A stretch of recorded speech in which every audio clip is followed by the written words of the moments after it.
Hey guys, Coach Sale here from TumblingCoach.com and CheerCore, and today I'm going to be talking about the 6 different ways in which you can use my progression chart to help your classes be more exciting, help your athletes succeed, and just add a little bit of spice to your daily training.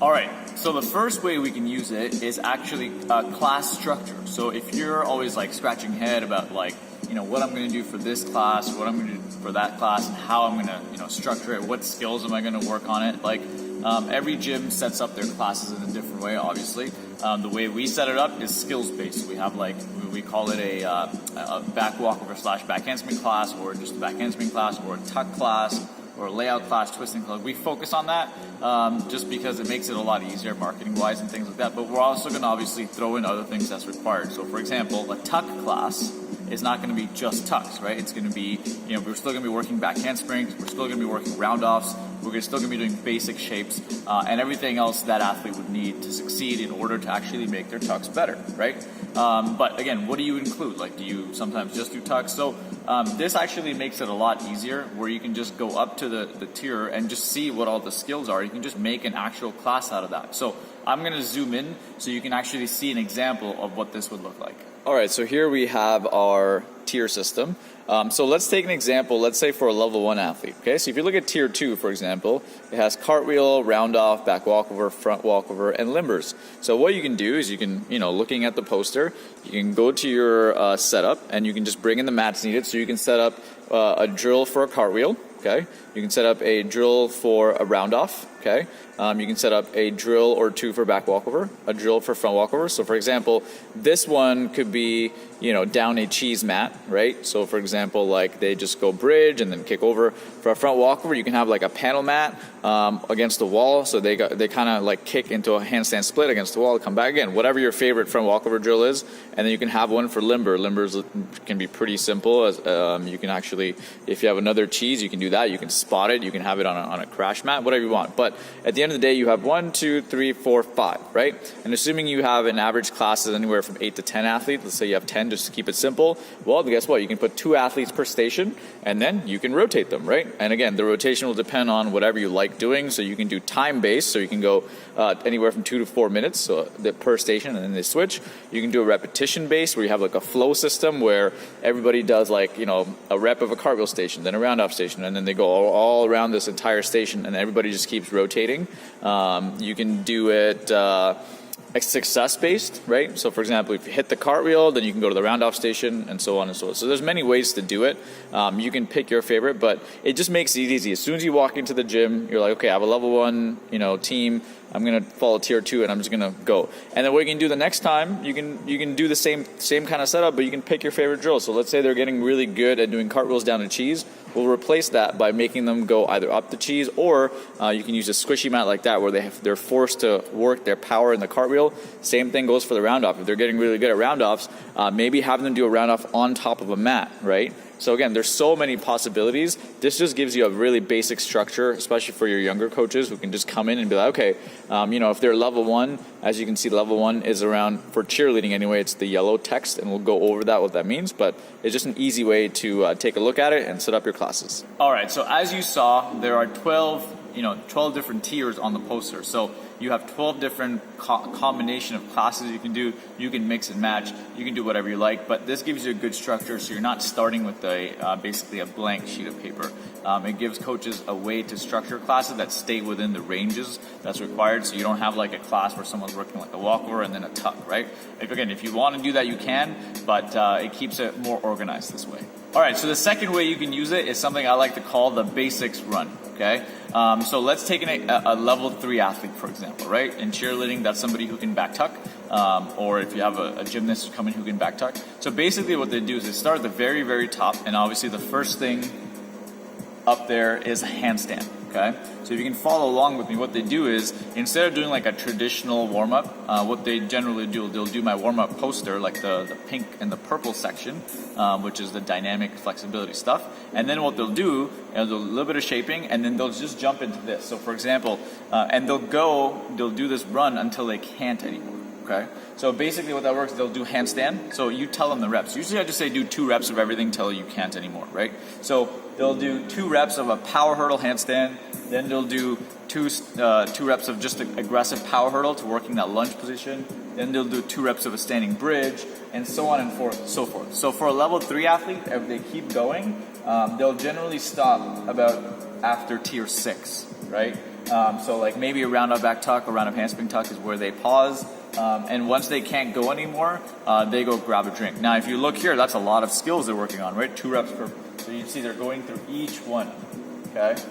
And what that does, it takes them from A to Z, from basics to the skill they're at, right? So there's just like less thinking for you. So generally, if you have a level 3 athlete working a tuck, well, what's going to be in their warm-up anyway? Well, you're going to be doing handstands, you're going to be doing handsprings, you're going to be doing round off, you're going to be doing a little bit of cartwheel work if you want, handstand pops, things like that, right? So this is like a no-brainer way. They come in, you say, hey, look at the poster, do 2 reps of everything till you get to your maxed out level. And again, that can also be surface based. Okay, so obviously on tumble track, kids can do more than they can on floor. So depending on what surface you're on, this can take up a good 15, sometimes even 20 minutes, right? So it's a good way to make sure they're following their basics, but they get to progress on to each one. It's kind of like a board game, and they find it super exciting. So try that out and let me know how it goes. So the next way to use the poster is to do something I like to call something new, right? And that is, and generally you can get your athletes to go up and do it.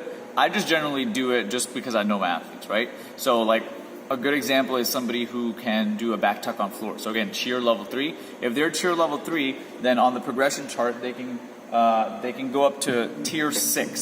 So as you can see here, okay, those are all the blocks of skills that they can do. There's a lot, okay? Chances are there's something on there that they just don't have on floor yet, right? A common example is that front handspring. So right over here, that power hurdle front handspring, generally, again, a lot of cheerleaders just go backwards. They don't go forward enough, including, my own. I have to make sure that, they spend time going forwards too. So every chance I get those extra even 5-10 minutes, I'm making sure they're doing front handspring, okay? So it's super important to go forwards, and front handsprings also helps the round off, so you want to do that. But generally, that front handspring is something new, where within their level system, it's there. Now, let's take another example. Let's take a kid who's a level 4 in cheer, or another way to put it, somebody who can do layouts, right, and standing tuck. So they, can go all the way to here, okay?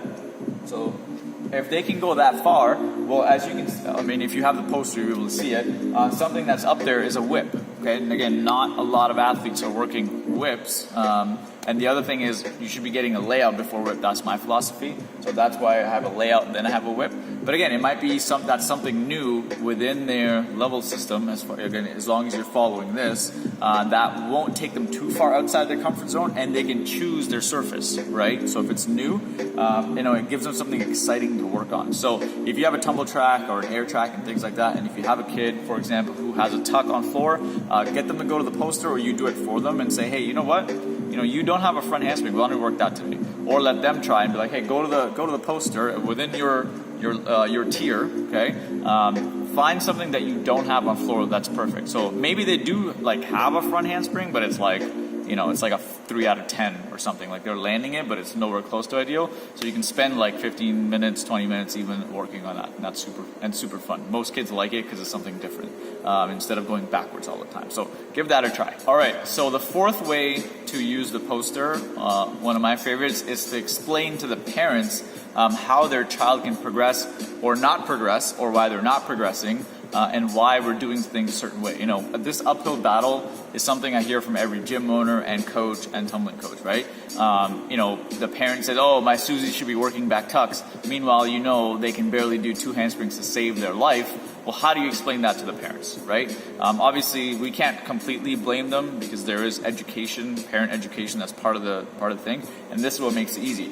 All I do from now is I simply take the parent over to the poster and I say, well, Mom, take a look over here for a second. So you want your child, I'll just go with that example. So you want Susie to work back tuck. That's fantastic. I would love for Susie to have her back tuck because that means I can put her on my level 3 team, right? And obviously that's beneficial for me. But unfortunately, we like to be safe in this gym. Safety is our number one priority. So if you can look over here at the poster for a second, okay? Back tuck is a tier 6 skill, right? And currently she has a single standing back handspring and a single round up handspring, okay, on floor. That means Susie is still stuck at the tier 5. So here are the things she needs before we can work back tucks, right? So then you go You just go through the things that she doesn't have, right? And the parents is good because they can logically see all the progressions. They can see those holes in their child's game, and then what you can do as a coach is you can jump in and fill those holes and say, hey, look, you know what? Now that we understand where she's lacking, right? We have this tumbling class on a Friday that she can come to that can help her. Or you can say, hey, why don't you come in for a couple of private lessons, and so that we can make sure she can fast track so she can get to that tuck quickly. So this way you're not fighting against them. You're actually, they want to go this way, well, you kind of go this way with them, and then you lead them the other way, which is the correct way, right? Because if you bash heads with parents, it ain't gonna work that way. And this actually makes sense. You actually, this is not the wrong, you're not being sneaky at all. A lot of coaches say, well, if I say this and that, and I usually say, what else is there to do, right? What else are you gonna do? Are you gonna give in and just work the tucks when a kid doesn't have the progressions? I know I wouldn't. That's just not the way we do things here. But I think parent education is key. So this poster really helps them. And the other thing you may want to do is actually make it public, right? Although we have one of these in the gym, if you walk into our lobby, as soon as you open the door, you walk into the lobby, there's another poster that's up on the wall, and that's free for everybody to see. All the parents see it, all the new kids see it, all their brothers and sisters see it, and we reference it often. We say, hey, look, this is where you are, this is where we get to, this is our tumbling part. So it's a very open, transparent system, and I recommend you do that. So give that a shot. All right, so the fifth way to use it is called skill by surface, okay? And what that means is depending on the surface they're on, you set a tier level that is the max that they can do. So for example, let's say you have a level 2 team, right? And what you can do with them is you say, okay, you split them in half, and one half goes on the air track or tumble track, whatever safety surface they have, and then the other one stays on floor. And what you can do is you can go to the 2 extremes. So on the air, the ones who are on the air or tumble track, to say, okay, guys, you guys are allowed to do, for example, up to tier 5 or maybe even tier 6. You can push the boundaries a bit. Some of them can even throw their tucks if they have it safely, obviously, right? But the safety surface should be pushing the extreme end of their skills, really testing them and challenging them and pushing them. And then the ones that are on floor are going to be doing the super basic stuff. So you can even tell, say, if you're on the floor, you're working the max you can go is tier 2, and tier 2 has things like cartwheels, round offs, right? Like super simple stuff. So it's like the 2 extremes, super basic, and then you're pushing the boundaries. And that kind of a position is awesome because the ones who are floor, obviously, they can't wait to get to the safety surface, and the safety surface want to make the most of their time on there before they get to the basics. But at the end of the day, you're working both. The ones on floor are going to stay safe. You're doing less impact on their joints, again, depending on their level. You can do something crazy with your high-level teams, too. So if you have a level 6 team, when they're on the tumble track, you can go all the way down to tier 12, right? You can say, okay, guys, I want, on the air track or tumble track, I want some whip fulls and things like that. But if you're on floor, the max you go to is tier 5. Okay, tier 5 has like a standing handspring, right? Round off multiple handsprings. Okay, not even any end skills, right? It just there's just a simple front tuck. So it kind of forces them to really tighten up their basics. So have fun with that and enjoy. All right, and the final way that I love using my tumbling progression chart is basically to do athlete assessments, right? It kind of gives me a structure to use to see how complete of a tumbler an athlete is. So for example, if somebody comes in and says, that they're a level 4 tumbler or that they have their layout, I say that's great.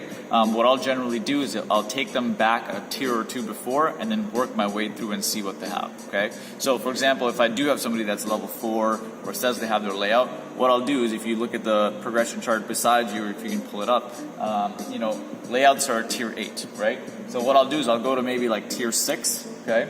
And tier 6 starts with the round up back handspring tuck. right? So I'll, and it'll give me a process to go through, and I'll see all their little holes in their game, right? So as an example, a common one for somebody who has or says they have a layout, they may not have a front handspring front tuck, right? Again, I know in cheerleading, it's one of those things that not a lot of people work, but it tells me there's a hole in the game. Or, okay, some people who are working layouts haven't spent time on a front tuck step out, right? So that tells me that, okay, she may have more of the basic pass, and then for our specialty passes is concerned, she's gonna have to start training it, right? So it's a good idea if you're getting athletes coming in who are want to try out at a later date, or they say I can do XYZ skill. Just take them 1 or 2 tiers before and then start there. Okay, this is one of these common questions I get where it's like, okay, if an athlete didn't grow up in my program and then I got this chart, well, where do I start them? Do I start them all the way from 1 in handstand? Well, obviously not, right? Or you can. I mean, you can check to see how far back they go. Sometimes you can have fun with it and see, if a level 6 tumbler can go through each one and see what they can show you. And of course, no one's perfect, so everyone will have some holes in their game. And for the ones who are younger, like for example, if somebody who says, hey, I have a back walkover, that's fantastic. You can literally start at tier 1 and go right from handstand, then check their power hurdle, then check their standing bridge, then check their front run. You know what I mean? You can keep going that way. So I hope that makes sense. The other thing you can do is if you would like, there's a companion tracker, and behind the tracker, as you can see, there's 3 dots, and this entire structure is behind it over here.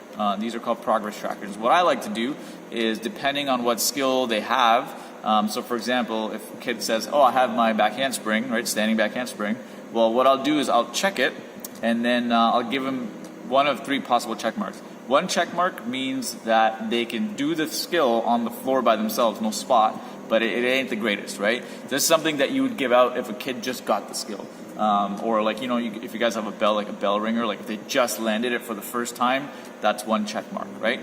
2 check mark means that it's competable. So it's not perfect, but it's like a 4.5 out of 5, basically, right? It can go in a routine. They're confident with it. They're decent with it. They're good with it. You have a good indication that if you take it to competition, it's going to land. But it's got a little rough around the edges. And then obviously 3 check mark means it's good to go. It's perfect. It's clean. You would give it a 5 out of 5 or 4.9 out of 5, and you're really, really happy with it. So that's my 3 check system. That's how I kind of use it with my athletes. And again, it's not something you have to do every day, especially as far as tracking is concerned. I like to say every month, right? Spare some time or get an extra coach to come in. So let's say you're running a tumbling class that day, and as you're doing circuits, they can just kind of pull an athlete aside, be like, okay, quickly, let me see what you got.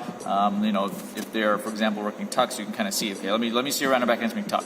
You had 1 check mark on here. Has it improved? Oh, good. It's looking way better. Let me give you your 2nd check mark, right? So that can make things a lot easier and exciting, because if you have an athlete's tracker and it's like filled with 2 and 3 check marks all over, that's good, because for a choreographer or somebody who, if you guys are doing your own choreo or you want to know who to put in where, it's a quick glance. You can be like, oh, okay, Susie here, she's got 2 to 3 check marks on pretty much everything. I am confident that it can go in the routine and it'll hit. All right, so I hope that was useful for you guys. If you'd like to grab your own progress chart, you can do it at the link that's going to pop up below. You actually get 2 posters. You get this one, and you get a complete conditioning and warm-up plan that goes hand in hand with it. It's actually color-coded. So, for example, you'll see like some of the fonts are in yellow, blue, green. What that means is if somebody who is working skills with the yellow font, there's a conditioning plan that goes along with the yellow font. So like as they get to harder skills, the conditioning gets harder with it, right? It's like a companion app, as you can say. So I created these. So again, these are extras. If you have your own progress chart or your progress structure in your gym and you guys already follow it, you can still use methods that I was explaining and to make your practice a little bit more exciting. But again, yeah, I made these tools for myself and for my junior coaches. My golden rule was to make my life at least 50% easier, right? And it just so happens that all the coaches who saw it wanted their own version, so that's why I started selling it and giving it out. Over 100 gyms now use it across the world, so thank you so much for your support. And if you have any questions, feel free to reach out. If you found this valuable, please make sure you give me a like or a thumbs up, and be sure to subscribe to this channel as I'll be releasing more content in the future. Take care, guys. Peace.